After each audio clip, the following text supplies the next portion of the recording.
നമ്മളെപ്പോഴും സാധാരണ മുത്തുകൊണ്ടുള്ള ജപമാലയല്ലേ യൂസ് ചെയ്തിട്ടുള്ളൂ. ഇന്ന് നമുക്കൊരു സോയിൽ ക്ലേ കൊണ്ടൊരു ജപമാല ഉണ്ടാക്കി നോക്കിയാലോ? ആദ്യമായിട്ട് ഉണ്ടാക്കി നോക്കണതല്ലേ, അതുകൊണ്ട് ഞാനൊരു 10 മണിക്കൊന്തയാട്ടോ ഉണ്ടാക്കണത്. ശരിയാവോ ഇല്ലയെന്ന് നോക്കിയിട്ട് വലിയൊരു ജപമാല ഉണ്ടാക്കി നോക്കണം. അപ്പോൾ ജപമാല ഉണ്ടാക്കാൻ വേണ്ടിയിട്ട് നമുക്ക് ആദ്യം മുത്തുകൾ ഉണ്ടാക്കിയെടുക്കണം. അതിന് വേണ്ടിയിട്ട് സോയിൽ ക്ലേ എടുക്കുക, ഇതുപോലെ ഉരുട്ടി കുറച്ച് ബീഡ്സ് ഉണ്ടാക്കിയെടുക്കാം കേട്ടോ. അതിന് ഹോള് കൂടി ഇട്ട് കൊടുക്കണം കേട്ടോ. ഹോൾ ഉണ്ടാക്കാൻ വേണ്ടിയിട്ട് ഞാൻ ചന്ദനത്തിരിയുടെ ഒരു സ്റ്റിക്കാട്ടോ എടുത്തിട്ടുള്ളത്. അതുകൊണ്ട് ഇതുപോലെ സൂക്ഷിച്ച് നമുക്ക് ഹോൾസ് ഇട്ട് കൊടുക്കാം.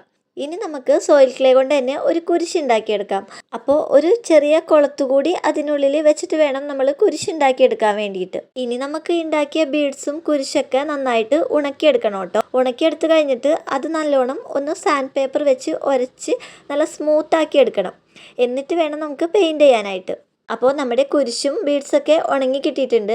അപ്പോൾ ഇനി നമുക്കിതിനെ കളർ ചെയ്തെടുക്കാം. കളർ ചെയ്തെടുക്കാൻ വേണ്ടിയിട്ട് ഞാനൊരു പേസ്റ്റൽ കളറാട്ടോ യൂസ് ചെയ്തിട്ടുള്ളത്. കളർ ചെയ്തെടുക്കാൻ സിമ്പിളാട്ടോ, നമ്മൾ കളർ അടിക്കുമ്പോൾ തന്നെ അത് ഉണങ്ങിപ്പോകും. അപ്പോൾ സോയിൽ ക്ലേയുടെ ഏത് ഐറ്റം ഉണ്ടാക്കിയാലും കളർ ചെയ്തെടുക്കാൻ വളരെ എളുപ്പമാണ്. അത് അധികം നേരം വെയിറ്റ് ചെയ്യേണ്ട ആവശ്യമൊന്നുമില്ല, പെട്ടെന്ന് തന്നെ ഉണങ്ങിക്കിട്ടും നമുക്ക്.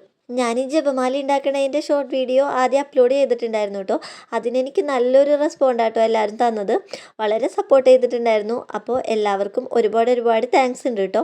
ബീഡ്സും കുരിശൊക്കെ കളർ ചെയ്തെടുത്തതിന് ശേഷം ഇനി നമുക്ക് അതെല്ലാം ഒരു ത്രെഡിലേക്ക് കോർത്തെടുക്കാം കേട്ടോ. ഞാനൊരു ഹാർട്ട് ഷേപ്പിലുള്ള മുത്ത് കൂടി ഉണ്ടാക്കി എടുത്തിട്ടുണ്ട് കേട്ടോ. അതിന് ഞാനൊരു പിങ്ക് കളറാട്ടോ കൊടുത്തിട്ടുള്ളത്. ഇടയിലായിട്ട് ചെറിയ ഗോൾഡൻ ബീഡ്സ് കൂടെ ഇട്ട് കൊടുക്കുന്നുണ്ട് കേട്ടോ. 3 ഗോൾഡൻ ബീഡ്സ് ഇട്ടിട്ടാണ് സോയിൽ ക്ലേ കൊണ്ട് ഉണ്ടാക്കിയ ആ വലിയ ബീഡ് ഇട്ട് കൊടുക്കുന്നത് കേട്ടോ.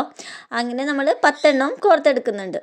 ഏത് പള്ളിയിൽ പോയാലും മെയിനായിട്ട് ഈ കൊന്തയാട്ടോ വാങ്ങിക്കാറുള്ളത്.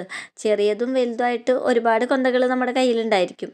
അപ്പോൾ എൻ്റെ കയ്യിലുണ്ട് ഒരുപാട് കൊന്തകൾ. പക്ഷേ ആദ്യമായിട്ടാണ് കേട്ടോ സ്വന്തമായിട്ട് മുത്തുകളൊക്കെ ഉണ്ടാക്കിയിട്ട് ഒരു കൊന്ത ഉണ്ടാക്കിയെടുക്കണതും അതുപോലെ ഒരു കൊന്ത കെട്ടി ഉണ്ടാക്കണതും ആദ്യമായിട്ട് തന്നെയാണ് കേട്ടോ. അപ്പോൾ എല്ലാം കോർത്തെടുത്തതിന് ശേഷം നമ്മൾ കുരിശ് കൂടി അറ്റാച്ച് ചെയ്ത് കൊടുക്കുന്നുണ്ട്. അപ്പോൾ ഇത്രയേ ഉള്ളൂ. ജപമാല ഉണ്ടാക്കാനായിട്ട് വളരെ സിമ്പിളായിട്ട് നമുക്ക് ഉണ്ടാക്കിയെടുക്കാൻ പറ്റും കേട്ടോ. നമുക്ക് ഇഷ്ടമുള്ള കളറിലും അതുപോലെ ഇഷ്ടമുള്ള ഷേപ്പിലൊക്കെ നമുക്ക് വേണമെങ്കിൽ ബീഡ്സ് ഉണ്ടാക്കിയെടുക്കാൻ പറ്റും കേട്ടോ. അപ്പോൾ ഞാൻ ഈ സോയിൽ ക്ലേ കൊണ്ട് ഉണ്ടാക്കിയ ജപമാല ഇഷ്ടമായിട്ടുണ്ടെങ്കിൽ എല്ലാവരും എന്നെ സപ്പോർട്ട് ചെയ്യാൻ മറക്കല്ലേ കേട്ടോ. ഒന്ന് സബ്സ്ക്രൈബ് ചെയ്യുക, അതുപോലെ കമൻറ്റും ലൈക്കൊക്കെ ചെയ്യാൻ മറക്കല്ലേ.